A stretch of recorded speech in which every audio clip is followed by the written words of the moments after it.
Bon, alors donc le café équitable pour Café Rico, chez Café Rico depuis 1997, quand on a commencé cette aventure, on l'a commencé sur une demande des producteurs au Costa Rica.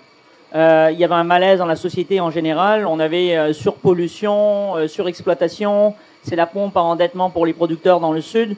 Ils n'arrivent pas à surmonter la dette, ils continuent à produire, et ils sont toujours en arrière dans l'espoir de surmonter ça un jour. Fait que c'était du financement, puis ils n'arrivaient jamais à s'en sortir.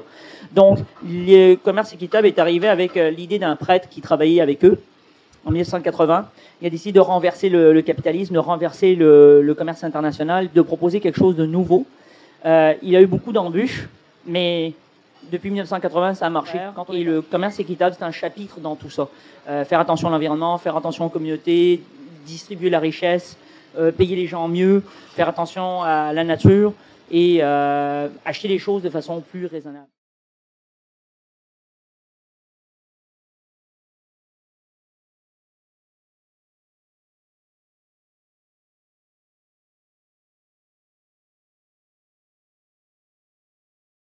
D'abord, si on accepte que FLO, qui est Fair Trade Labeling Organization, est une organisation qui fait ses vérifications, qui rentre dans notre comptabilité, qui vérifie les rapports autant chez les producteurs au sud qu'ici, c'est le cas c'est le cas. Tous les 3 mois, on envoie un rapport, vérification, document de transport, document de certification. Donc, pour le côté équitable, c'est certifié équitable et on est rapporté, on est vérifié, on est inspecté. Pour le côté bio, moi personnellement, quand j'étais dans les plantations, comme je vous dis en 1997, les gens faisaient de la production non bio, puis de la production bio.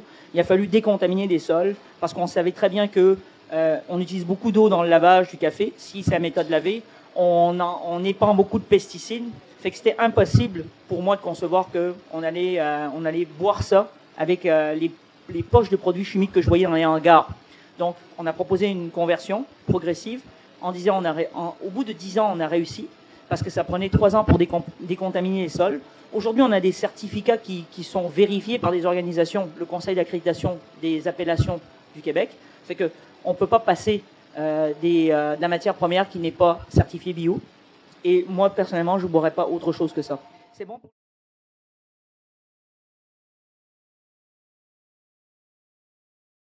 Bon. Si on part du point de vue que d'abord les gens ont été bien payés pour un travail, puis d'abord ici les gens doivent être bien payés pour le travail, dans le groupe avec nous, donc les employés sont bien payés, et on ne regarde pas un salaire minimum comme prévoit le gouvernement québécois. Un salaire minimum ici, ça donne rien aux gens qui travaillent avec nous. Fait qu'on a une chaîne de valeur, on part de chez nous, on traite bien les gens, on est un tissu social, on reçoit des gens, on fait un carrefour social, où les gens peuvent se rencontrer. C'est de la politique aussi, ce qu'on fait, parce que c'est une façon politisée de toucher le plus de monde possible en disant, écoutez, tu bois, tu choisis, tu agis, et puis tu as un vote dans ce que tu choisis d'acheter. Donc si tu nous encourages, on encourage les producteurs, tout le monde s'encourage, et c'est un cercle qui continue de s'agrandir.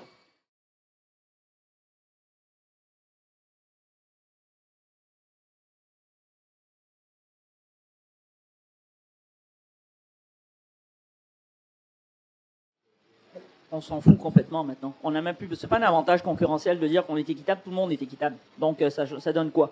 La différence, c'est que nous, on a une conscience, on travaille avec des gens qu'on connaît. Ça fait tant d'années.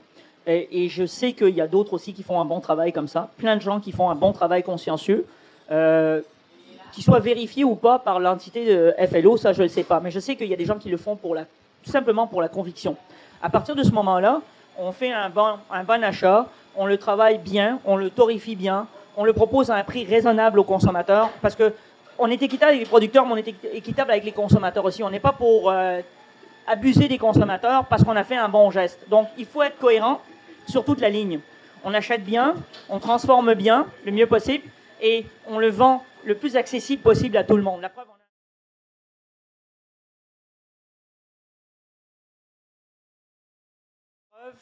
donc, en fait, oui, on a eu une répercussion. Comme je vous dis, on est au-delà de 300 intervenants dans le commerce équitable. Je ne connais pas la profondeur de leurs implications, mais s'il y a eu 300 personnes qui sont rentrées dans le marché, il y a au-delà de 1000 produits de commerce équitable sur le marché, pas juste du café. Ça veut dire qu'il y a une demande, ça veut dire que les gens, le consommateur est de plus en plus averti, est de plus en plus consciencieux, et de plus en plus, il vérifie de plus en plus.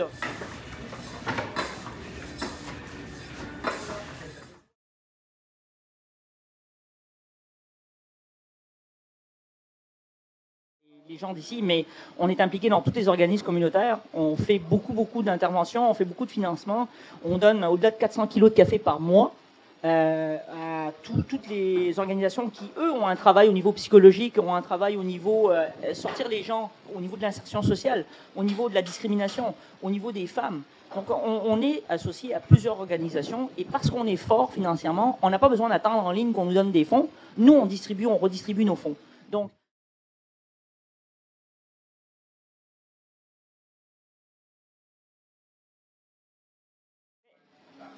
mais Rainforest et Café Équitable, c'est pas la même chose. Ça a des bons côtés, Rainforest, parce que ça s'occupe de faire attention à la biodiversité. Donc Rainforest va avoir un bon point, va avoir un objectif, une mission de reforestation, de prendre soin de la diversité de la faune, de la foresterie. Ça ne veut pas dire que si tu fais attention à la foresterie et à la faune, tu fais attention à la communauté. Donc c'est un ensemble. Ils sont importants, mais comme je vous dis, de là à se péter les bretelles parce qu'on fait du rainforest et puis qu'on ne fait pas attention à la communauté, c'est pas cohérent. De là à faire 2 poches de café équitable sur un container de 300 poches de café équitable, c'est pas cohérent. C'est où tu fais tout ou tu fais rien. Moi, je rentre dans des magasins, je trouve café équitable péruvien, café pas équitable péruvien. Je comprends pas. C'est comme si moi j'ai 2 enfants, puis je donne l'éducation à mon premier, puis j'en donne pas à l'autre. C'est ça que j'ai à dire sur les grands joueurs. C'est qu'ou bien ils transforment tout, ou bien ils vont. Si t'en fais un peu, là, pour certains, on va dire, ben, c'est mieux que rien. Mais moi, je pense que tu convertis progressivement ton poids. Tu fais 300 livres, tu convertis progressivement. Tu commences avec 50 livres, 75 livres, 100 livres, jusqu'à 300 livres. Moi, si j'avais été à la certification, j'obligerais, en fonction de leur poids, d'avoir une croissance dans leurs inventaires. Mais la certification ne peut pas faire ça. S'ils faisaient ça, ils perdraient des commerçants. Ça reste quand même qu'il y a un conflit d'intérêts. Plus qu'on fait de café équitable, plus qu'on paye la certification pour pouvoir faire son travail de vérification. Fait que c'est un peu... il y a une petite faille dans notre système,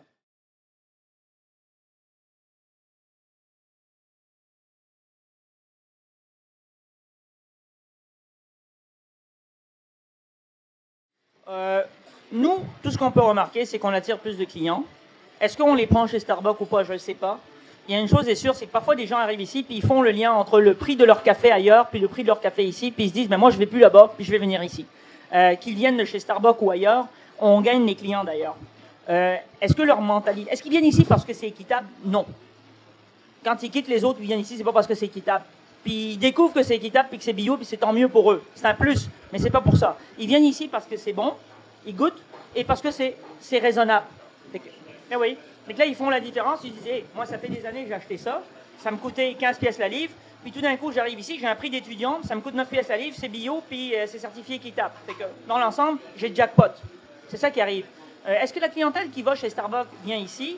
Est-ce que j'en vois?